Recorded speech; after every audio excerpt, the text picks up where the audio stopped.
C'est vrai que nous avons un accès plus facile à l'information qu'autrefois.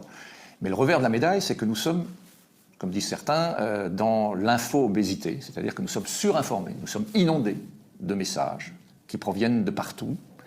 Et si les jeunes croient beaucoup plus à l'information qui leur est transmise par les réseaux sociaux qu'à l'information qui est transmise par les médias traditionnels. Le danger de faire confiance aux réseaux sociaux, c'est d'être beaucoup plus facilement manipulable par les rumeurs et par la désinformation.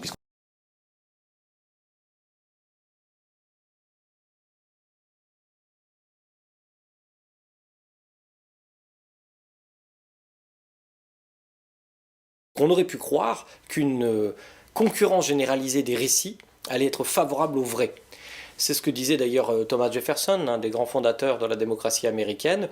Le vrai n'a pas besoin d'être défendu, il se défend tout seul. Et la terrible, disons, sentence, la terrible conclusion à laquelle nous parvenons aujourd'hui par une simple observation des faits, c'est que non, la vérité ne se défend pas toute seule. Et c'est là aussi tout l'objet de mon livre d'expliquer pourquoi.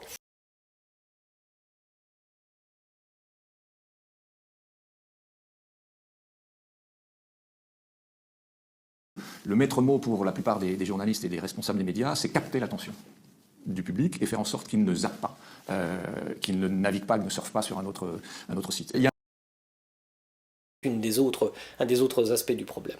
L'attention est devenue probablement, en effet, la monnaie sur ce marché cognitif. En d'autres termes, que ce soit les médias ou n'importe qui cherche à attirer l'attention des autres, eh bien, on est confronté à une concurrence effrénée. C'est dur d'attirer l'attention des autres. Et les médias, d'ailleurs, survivent comme cela. Si un média n'arrive pas à attirer de la disponibilité mentale, il meurt tout simplement parce que, économiquement, il a besoin de transférer, de convertir cette attention, par exemple, en marché de publicité, en marché économique. C'est comme ça que ça fonctionne. Ça peut paraître cynique, ça ne veut pas dire que nous sommes une marchandise, mais en tout cas ça veut dire que nous sommes insérés dans des rapports marchands. Et cela, il faudrait être naïf pour l'ignorer.